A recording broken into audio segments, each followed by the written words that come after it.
Start last weekend?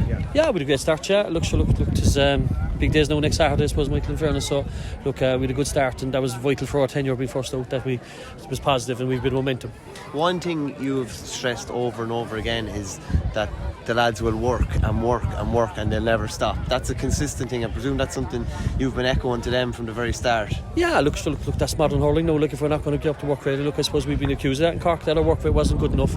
I think there's been loads of times when our back's been to the wall that Cork have come out and played, but why do we have to wait till the back's to the wall to give that performance? I think, look, we have a great advantage in Cork. Look, we had 20,000 people there the last day, and look, we have to give them something to cheer.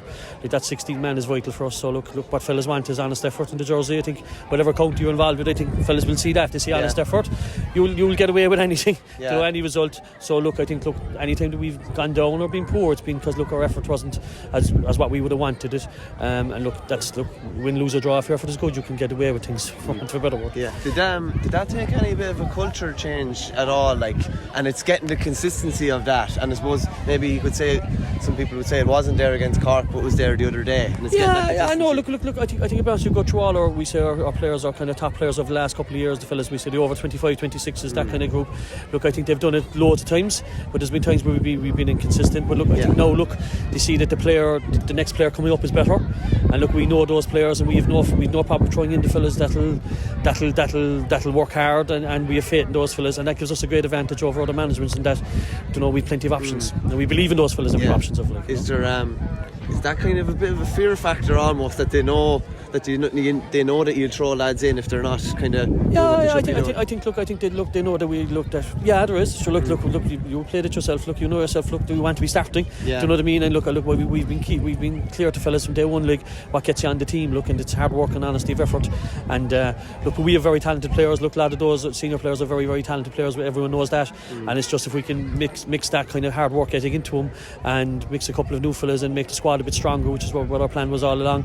That'll give us plenty of options, and look, we won't have to play fellas who don't want to work hard, to be honest with you.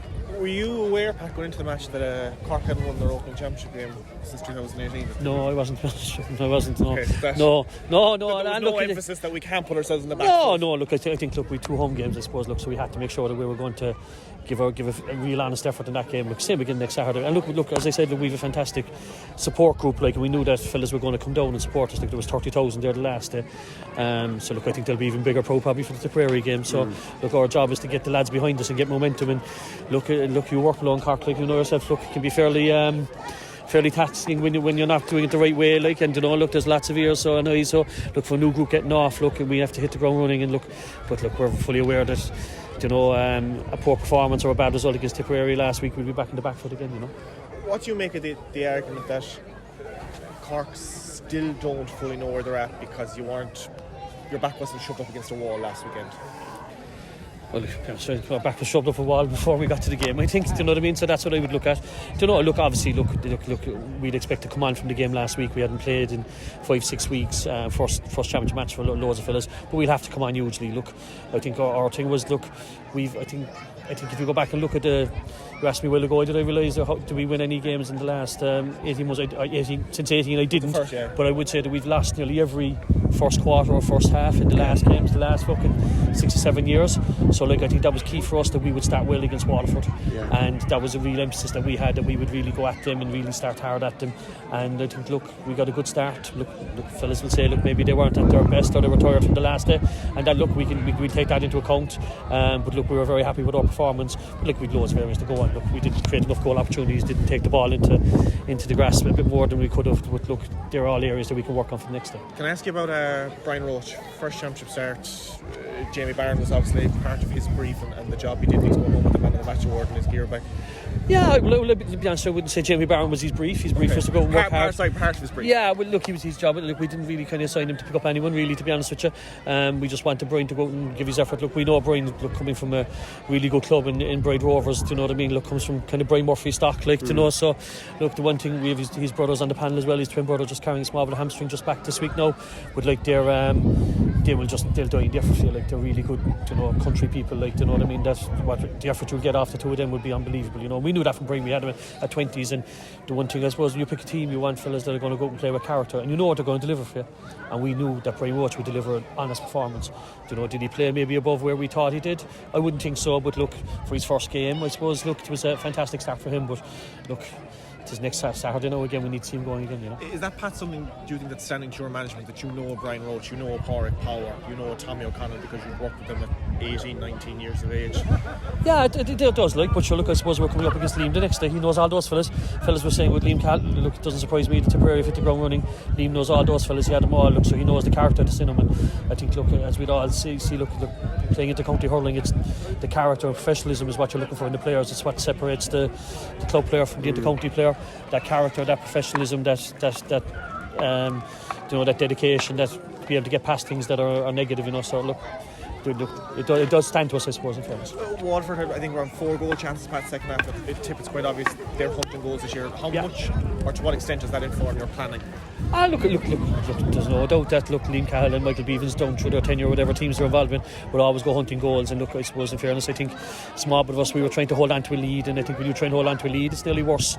You nearly give more goal scoring opportunities, I think, as opposed to going at it. So look, that's something we have to do. Look, we have to go out and attack.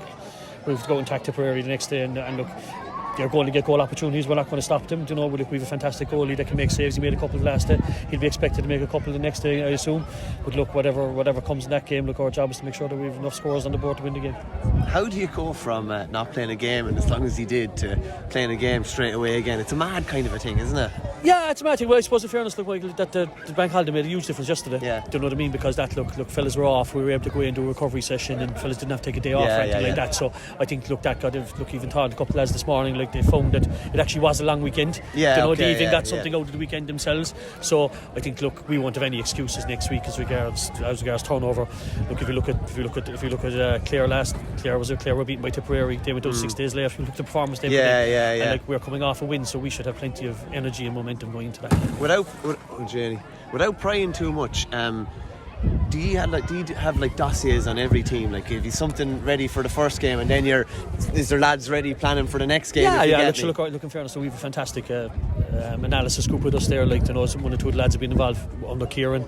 We brought in a couple of lads with us with the 20s. Aidan Martin's brother Trailer could be with us there, and lad Paula Sullivan from my own club. And look, they do more work than us. They're at every game. They're everywhere. They're looking up all that stuff. So look, I think there's plenty of knowledge in all those teams. And look, if you want to go onto the internet or go onto Twitter, you'll get loads of information as well. Yeah. I mean, Michael, you're giving a lot of it out anyway yourself. We're not giving information. We're giving more opinion on that. But how important is it to have guys like that armed, ready to give you stuff almost, if you get it is, because your job is one thing and their job is exactly. Stuff, and I suppose the key for us is that giving us the stuff that we can work on. Yeah. Do you know what I mean? Straight away. Look, there's reams and reams of information and paperwork and stats and all that type of thing. It's what is the stuff that's going to make a difference. That's what we're looking at. What's the stuff that's going to really make a difference to us? So look, in fairness, and they're very good at that. Do you know what I mean? Just coming out in 1 pages as opposed to coming out in 25 pages. And digestible kind of stuff. And what's to work on, give us 2 or 3 things that we need to do, same at half time. So look, but I think that's where every county is doing that. And look, it's great for them. Look, fellas are mad to be involved in the county. So look, they're great fellas and they're putting time in for it, not getting paid a cent for it. Do you know what I mean? And putting savage time in for it, but they love it. Look, we've a great camaraderie within our group. But it's grand when you're winning. To make sure we're going again next Saturday. Nice to have Owen Downey coming back into the mix. Owen comes back into the mix. Look, obviously he's got another 20 commitments and stuff like that. Like, so we're just trying to manage. Is that tricky as well? Like, it is tricky. Look, because you were there. And look, to be honest, you lost 2, didn't you? We lost. Might be the correct well, look, word, I suppose Shane Barrett and Alan Conley didn't play in our All-Ireland final. Look, I felt really sorry for them. I suppose my take on it is that, look, to be honest, my take on all these things is, look, they've got parents. Their parents should decide their level of commitment or the level of stuff they're doing. Or I think, look, we're all, I'm a father anyway. It's my job to decide if my young fella's doing too much. Yeah. Whether it's school work, whether it's this or whether it's that. I think that's up to parents themselves. Do you know what I mean? These are adults. I think, look, the part of burnout, I think, comes in November, December, January, February. Not now. Look, I think if we're looking to play Owen against Clare, he'd actually miss a Munster Championship final and would provincially miss an All-Ireland final as well. Yeah. Do you know what I mean? Which means he'd only play 1 game in 3 weeks. Do you know, that doesn't make sense to me. Like, do you know what I mean?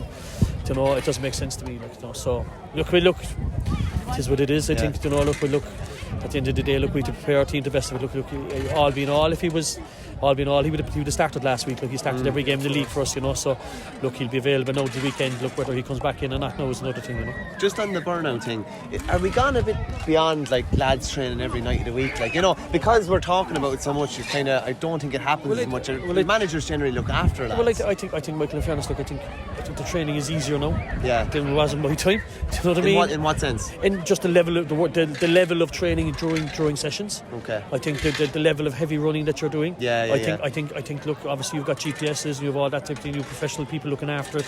I think fellas are way more dedicated, and the off season is way better, and they're coming back fitter. And obviously you have all the gym work and all the recovery work. There's an awful lot that goes into that. But I don't think the Tuesday, Thursdays, and Sundays are heavier than what you would have done or what I would have done back in the day. Do you know what I mean? Precise and it's real precise. You know what you're doing. We won't go over this, and you might be planning for an hour and a half session. You've already gone over it, and you're stopping at 80 minutes or stopping at 70 minutes. So that it's things. So I don't think it is. I think it's more mentally. I think it's more mentally and physically with players. I think that's where that is. That's where. Just before we finish, there's one thing I want to ask you. Donald O'Rourke, what was the relationship there? Where did that come out? Donald joined SARS. Donald joined SARS, my own club, for about 3 or 4 years. He was working in the city and he joined us, so I became very friendly with him through that. Then obviously he came into coaching. Look, he'd be a couple of years younger than me, and we'd talking on the phone and stuff like that and all that type of things. We started off coaching, and then obviously got involved with Waterford Camogies, and he would be ringing me and we just get discussions about it. And then he got involved with Aaron Zone, which was probably the old our enemy below us. So look, we had a good old conversation with him around those things, and look, he's just mad for really. Look, and he gave us the notes. He was a fella that knew Cork, because he studied every kind of county really anyway, but he had worked in Cork, he had played in SARS, so he had a great affinity to knowing what the players were in Cork, knowing what was expected of it, to know the culture that's inside in that area. So we were thrilled to get him on board. It's still a step up though, to go from coaching at club level to go. It is, yeah. Well, I suppose he was involved. Obviously he was involved at Munster. He was involved with Waterford as the manager of the Camogie team. Then he was involved with Northern Ireland. He was coaching Galway Camogies. And look, to be honest, it is a step up, but it's a step up in commitment. I wouldn't say, look, I don't know. I wouldn't be demeaning what club teams are doing as regards in that sense, but it's definitely a step up in commitment. But commitment wouldn't be Donald's problem. Do you know what I mean? Like, he's 24/7, 365 days a year hurling man. Do you know what I mean? Look, he was involved with De La Salle last year. He was involved with Dixborough last year. And I thought, look, it gave us something outside the box of looking what was going on. Because look, if you look at a lot of Cork people, because where we're geographically situated, there's not many of our coaches are outside the county. Whereas if you go to Tipperary or you go to Kilkenny, they have coaches everywhere. They have fellas in Limerick, they have fellas in Offaly, fellas in Laois, fellas in Ting. We don't have that. So I thought we needed a fella that could. I'm more rounded view what was going on in other counties, because as I said, look, we don't. I'm trying to think. I don't know how many fellas we have outside the county that are coaching. I think Owen Cadigan is in Dungarvan. I think that's about it. Do you know what I mean? Whereas you go to other coaches around Tipperary, they're everywhere. Like, do you know what I mean? But you know what I mean? It is a huge issue that we have that we don't have. Yeah. Like Frank Flannery, in fairness, fellow would be very friendly. Would have been in lots of places. Frank would, and he's got developed. He'd often say to me, go outside the county, learn something new. And he's right. He came back as a better coach when he came back from Orla to Ballard. Came back. He was in Kilkenny Camogies. It gives you different. You're meeting different people. It gives you a different perspective of what other hurling people are talking about, because the other people you're coming up against. Yeah. And Donald was a new voice too, in the sense that they knew you, they knew Donald O'Mahony, they didn't know him. And that was vital. Look, Donald was coaching the under-20s with me, and Donald's a fantastic coach. But Donald was with us in 16-17 when I was with Kieran Kingston first. Then he was with John Moyle. I was 18-19. And look, you had to have someone different. And I know look, a lot of the older fellas wouldn't have known. Obviously, they know who Wayne Sherlock is, and Brendan and Fergal, but wouldn't have dealt with them. So they were bringing that bit of freshness. All right, but look, I definitely think we needed a coach that had a different view and different thing. And look, to be honest, they're taking to Donald. It's very early days. Look, in our tenure, only kind of 4 or 5 months in now. So, but he's been great for us. Thanks a million, Pat. Good man. Appreciate that.